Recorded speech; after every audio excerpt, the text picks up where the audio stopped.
जय हिंद दोस्तों। मैं ऋषभ स्वागत करता हूँ आपको अपने YouTube channel the study point में। तो दोस्तों आज के अपने टॉपिक पे।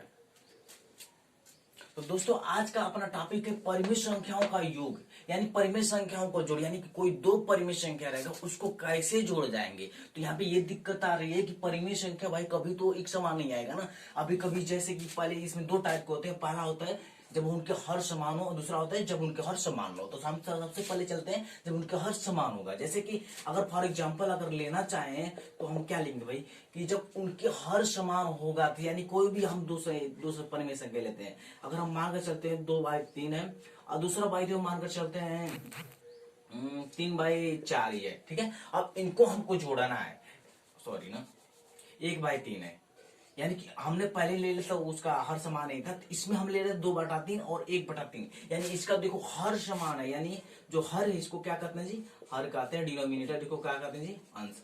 इसको यही है, यानी हमारे कहने का मतलब उनके हर समान होगा तो उसको कैसे जोड़ा जाएगा। तो हमारा देखो 2/3 है अब प्लस 1/3 है। अब इसमें हमने बताया है कि जब दो परिमेय संख्या a/b या c/b हो तो उनका योग कैसे करेंगे। उनमें से कोई भी एक हर ले लेंगे, यही नहीं कि तीनों इसको भी लेंगे इसको भी नहीं, कोई एक ले लेंगे और ऊपर ऊपर का जोड़ेंगे, यानी 2 + 1 आंसर 3/3।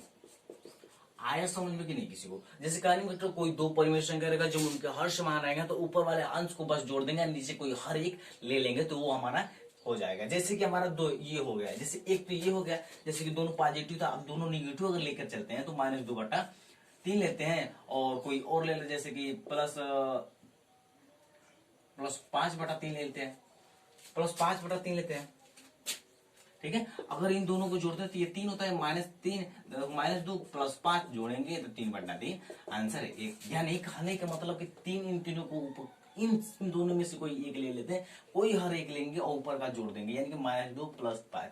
आपके पास 2 रुपया उधार है, आप जैसे किसी दुकान पे आपका 2 रुपया उधार था, आपने गया 5 रुपया दिया, आपने जब 5 रुपया दिया तो कहा कि भैया जो आपको उधार था आप काट लीजिए और जो हमारा बचे उसका सामान दे दीजिए। तो पहले 2 रुपया काटेगा तो बचेगा 3 रुपया, 3 रुपये से आपको सामान देगा तो वही 3 रुपये बचे। यहाँ पे देखिए 3/3 और काटने के बाद एक आ गया, समझ गए कि नहीं समझे। अब चलते हैं तो दोस्तों चलते हैं आज के अपने सेकंड टॉपिक पे। तो सेकंड टॉपिक था कि दो परिमेय संख्या a/b तथा c/d हो तो उनका योग कैसे निकालेंगे। तो उनका योग निकालने का हमने अभी दो तरीके बताएंगे। जैसे कि पहला होता है क्या, जैसे कि एग्जाम्पल के थ्रू आप समझिए। आप जैसे कि कोई एग्जाम्पल दे दिया, आपका 2/3 दे दिया, अब 4/5 दे दिया। अब ये बताइए 2/3 और 4/5 है तो इनका योग कैसे करेंगे। तो हमने पहले ही बताया क्रॉस मल्टीप्लाई, एक ये तरीका होता है। तो इसके थ्रू कैसे करेंगे, जैसे कि हमने इसके बताया, देखो इसका क्या है कि पहले का अंश ये हो गया और दूसरे का हार ये हो गया, यानी मल्टीप्लाई करा देंगे। फिर क्या हो गया, पहले का ये देखो पहले का अंश नहीं दूसरे का अंश और पहले का हर मल्टीप्लाई करेंगे और नीचे का दोनों हर। कितना, 5 दूना के 10, 4 हैं 12, आप 5 हैं 15, जोड़ दीजिए 22/15। कुछ तो कट नहीं रहा है तो हमारा आंसर यही होगा। तो अगर ऐसे आ रहा तो ठीक है, हमारा कैसे हुआ है, क्रॉस मल्टीप्लाई ही नहीं होता है। ये बताइए नीचे का नीचे, यानी कि पहले का अंश दूसरे का हर, फिर प्लस, फिर क्या, पहले का हर और दूसरे का अंश, इन दोनों का मल्टीप्लाई करने के बाद नीचे जो होगा जो दोनों का हर को मल्टीप्लाई कर देंगे तो जो आंसर आएगा वही हमारा होगा उनका योगफल। अब चलते हैं इसके सेकेंड मेथड पे। सेकेंड मेथड क्या है भाई कि 2/3 है या +4/5 है।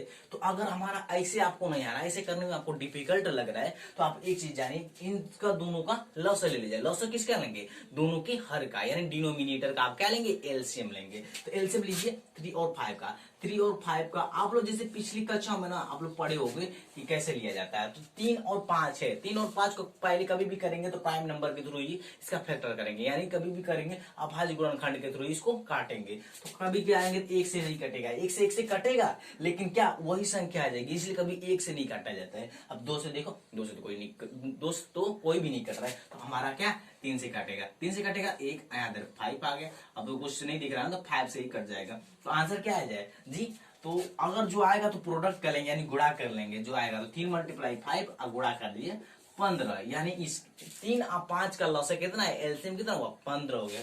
तो ये बताइए अगर हम इन दोनों का लॉस लेते हैं 15 आता है, पहले का इसमें क्या करेंगे, डिवाइड करेंगे, पहले के अंश का डिवाइड करेंगे, जो आएगा आपका यानी जो आपका क्या आएगा क्वेश्चन आता है जिसे भागफल कहते हैं, भागफल जो आएगा ना उसका क्या करेंगे, उसकी न्यूमिनेटर से मल्टीप्लाई कर देते हैं। तो हमारा 5 गुना कितना हुआ 10। अब देखिए यहाँ पे देखो वही मेथड फिर यहाँ अपनाएंगे, 5 3 15, इसी तरह 3 का इसमें मल्टीप्लाई करिए, 3 4 को 12। अब जोड़ दीजिए कितना है जी 22/15। अब यहाँ पे एक चीज ध्यान दीजिए कि हमने जब इसको दूसरे मेथड से भी जोड़ा तो आंसर यही आया है। यानी देखिए हमने बस तरीका ही बदला लेकिन आंसर तो हमेशा सेम ही आ रहा है। समझ रहे कि नहीं समझे? यानी कि हमारे कहने का मतलब हमने दो तरीका, जैसे परिमेय संख्या जोड़ने का दो तरीका ही बता दिया। जैसे कि जब उनके हर समान ना हो, जब उनके हर समान ना हो तब कैसे गए, जब उनके हर समान नहीं होगा तो उसके दो मेथड है, दो मेथड हमने बता दिया आपको। तो इसमें तो हमको नहीं लगता कंफ्यूजन होनी चाहिए। ठीक है।